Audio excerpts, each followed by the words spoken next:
8월 16일 하늘에서 내리는 일용할 양식 하나님의 말씀은 출애굽기 25장 1절에서 9절까지 말씀입니다.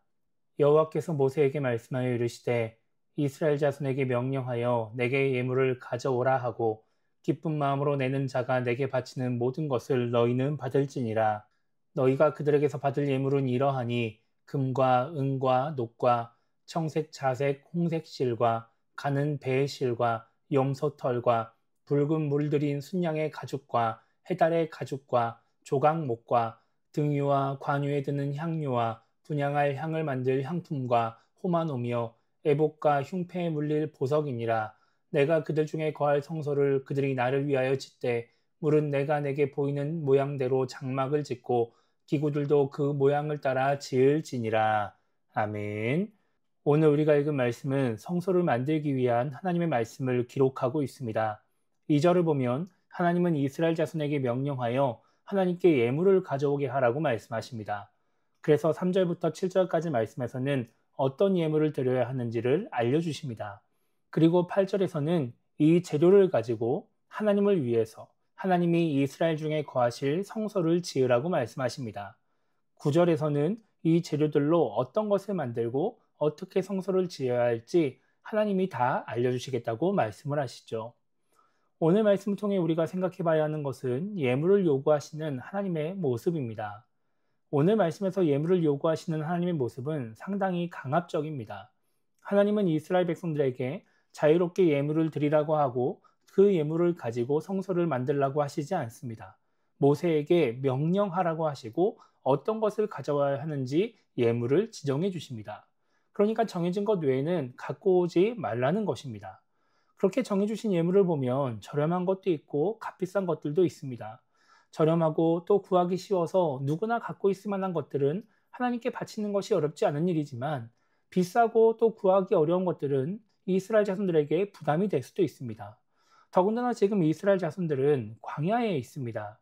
애굽처럼 물자가 풍부한 상황도 아니고 척박한 광야에서 이런 것들을 요구하시는 게 무리한 요구처럼 보일 수도 있죠.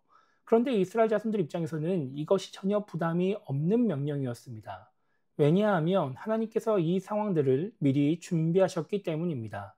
출애굽기 12장 35절과 36절은 이렇게 말씀합니다.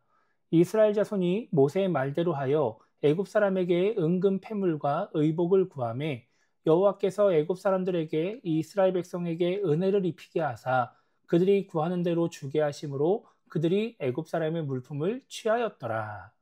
이때 이스라엘 자손들은 이 상황을 그동안의 고생에 대한 물질적인 보상으로 생각했을지도 모릅니다. 아니면 하나님이 주시는 은혜로 생각했을 수도 있습니다. 그런데 이것은 성소를 만들기 위한 하나님의 계획이었습니다. 하나님은 노예로 살아서 재물을 많이 모을 수 없었던 이스라엘 자손들이 성소를 짓기 위한 예물을 드릴 수 있도록 하신 것입니다.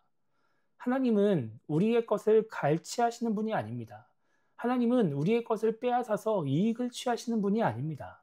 능력이 없는데 일을 맡기시면서 우리로 하여금 고생시키시는 분이 아닌 것이죠. 하나님은 우리의 능력, 우리의 상황을 아시고 그에 맞게 배려하시는 분입니다. 그렇기 때문에 하나님이 우리에게 무언가를 요구하신다면 우리는 주저하지 말아야 합니다. 하나님이 나에게 드릴 수 있는 것을 미리 주셨거나 하나님께 드림으로써 하나님이 나에게 부어주시는 은혜를 경험하게 하실 것이기 때문입니다. 그래서 우리는 우리가 주저하지 않을 때, 하나님께 기쁨으로 드릴 때 하나님의 은혜를 경험할 수 있다는 것을 잊지 말아야 하는 것입니다. 그래서 오늘 하루를 시작하며 우리가 이렇게 기도했으면 좋겠습니다. 하나님께서 나의 능력, 나의 상황을 알고 계시고 그 상황에 맞게 배려하는 분이심을 잊지 않게 달라고 기도했으면 좋겠고요. 그래서 주저하지 않고 하나님께 기쁨으로 드릴 수 있는 신앙인이 되게 달라고 기도했으면 좋겠습니다. 그렇게 하나님 말씀에 순종함으로 하나님의 은혜를 경험하는 삶을 살아가게 달라고 기도하며 오늘 하루를 시작했으면 좋겠습니다. 오늘도 주저하지 않고 하나님 말씀에 순종함으로써 하나님의 은혜 가운데 살아가는 우리 모두가 되기를 주님의 이름으로 축복합니다.